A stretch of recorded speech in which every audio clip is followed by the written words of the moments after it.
Jésus-Christ. Il dit, quand je suis monté au ciel, homme galiléen, pourquoi vous arrêtez-vous à regarder au ciel?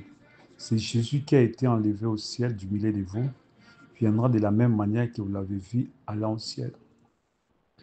Dans les jardins d'Éden, c'est comme ça qu'il était enlevé. Jésus est monté, il entre dans la nuée, il part. Comme ça aussi dans les jardins d'Éden, la théophanie d'Adam était sortie d'Adam, il était entré dans la nuée, il est rentré au ciel. Ouais. L'Apocalypse, il vient, il entre dans la nuée et descend. Ouais. Il va s'incarner sur la terre. De la même façon qu'il était monté, de la même façon qu'il revient.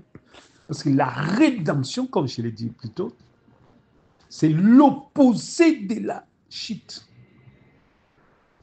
La chute, c'est quitter la terre, rentrer au ciel. La rédemption, c'est du ciel vers la terre. C'est le retour. C'est l'inverse de la chute. La possession légale de tout ce que nous avons perdu. La chute, c'est ce que nous avons perdu. La rédemption, c'est ce que nous avons possédé. La chute, c'est la nous perdons. La rédemption, nous possédons. Ce dont nous avons perdu nous est retourné. C'est le retour des livres. Nous retrouvons les livres que nous avons perdus. Voilà la rédemption. Dieu restitue ce que nous avons perdu. Dieu restitue ce dont nous avons perdu. Ouais. Qu'est-ce que nous avons perdu? Les livres de la rédemption. Ah, c'est quelque chose que les gens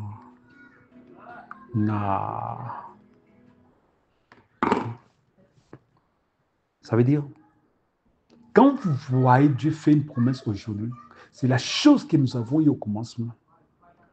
À celui qui vaincra, je le ferai asseoir sur mon trône. Comme moi j'ai vaincu, je suis assis sur le trône de mon Père. Ça veut dire au commencement, Adam était assis sur le trône de Christ. Quand Dieu dit faisons l'homme à notre image afin qu'il domine, c'est à celui qui vaincra, je le ferai asseoir sur mon trône. Comme moi j'ai vaincu, je suis assis. C'est le trône de Christ sur lequel Adam était. Ce que nous appelons le trône de Christ, à celui qui vaincra, je le ferai asseoir sur mon trône. C'est ce que Dieu avait dit dans les jardins d'Éden. Faisons l'homme à notre image afin qu'il domine sur les animaux, sur les...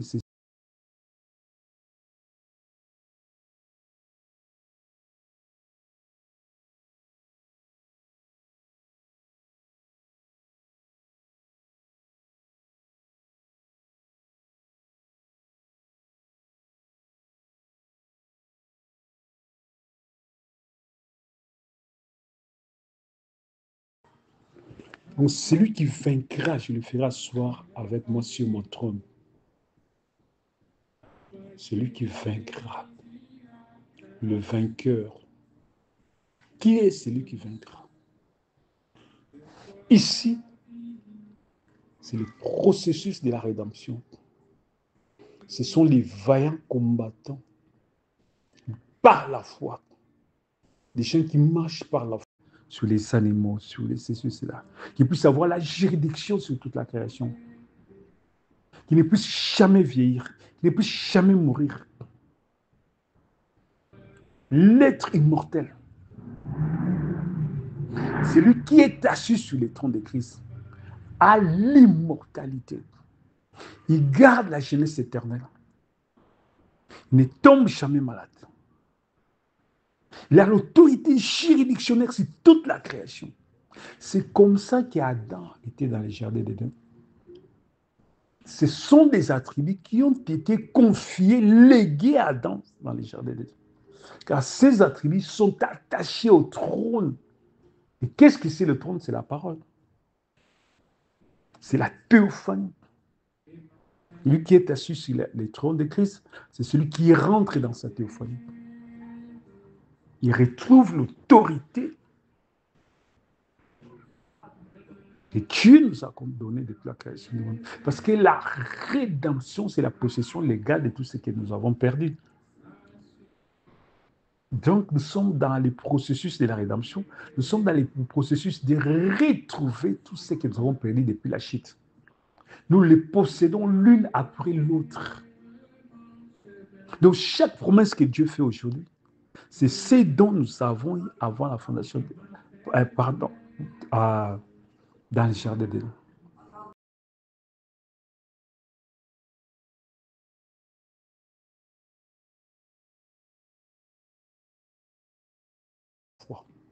Saisissant les promesses de Dieu, marchant par les promesses de Dieu, par la foi, d'une promesse à une promesse jusqu'à la victoire finale.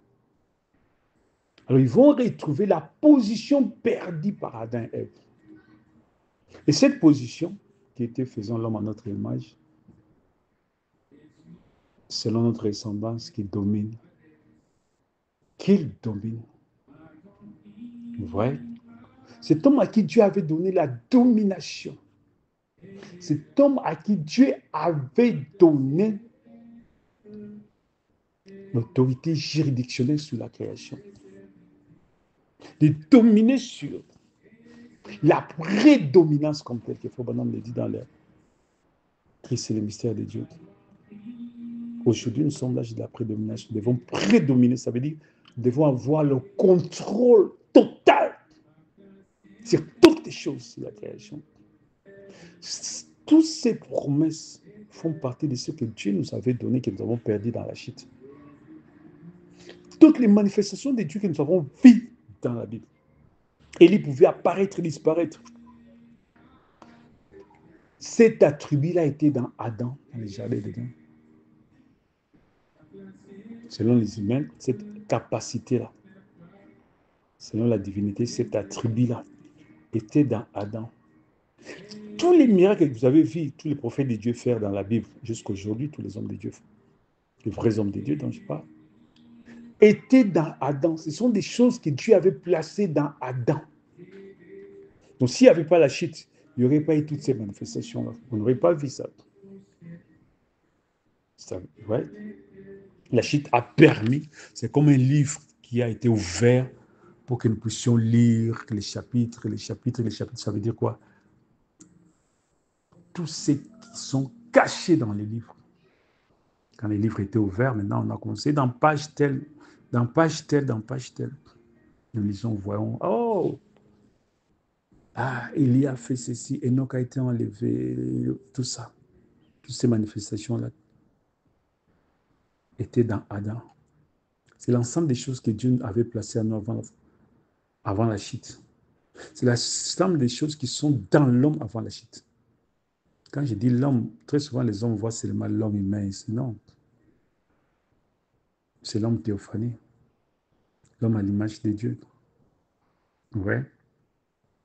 Alors, quand Adam est tombé, la théophanie est sortie d'Adam. La théophanie a laissé son ombre, son image. C'est l'esprit de l'homme. Parce que l'esprit de l'homme, c'est la personne que tu vois dans des songes. Tu vois, tu marches, c'est ton esprit. Ouais. Mais quand tu te promènes là, ton âme est restée dans ton corps. Il y a les cordons d'argent qui relient ton corps, là où il y a l'âme, et ton esprit qui se promène. Et ton esprit qui se promène. Les songes, hein, c'est ton esprit là que tu vois qui se promène. Ouais. Qui est relié avec ton corps par les cordons d'argent. Si les cordons d'argent coupent, c'est fini, ton âme va rejoindre ton corps. Voilà.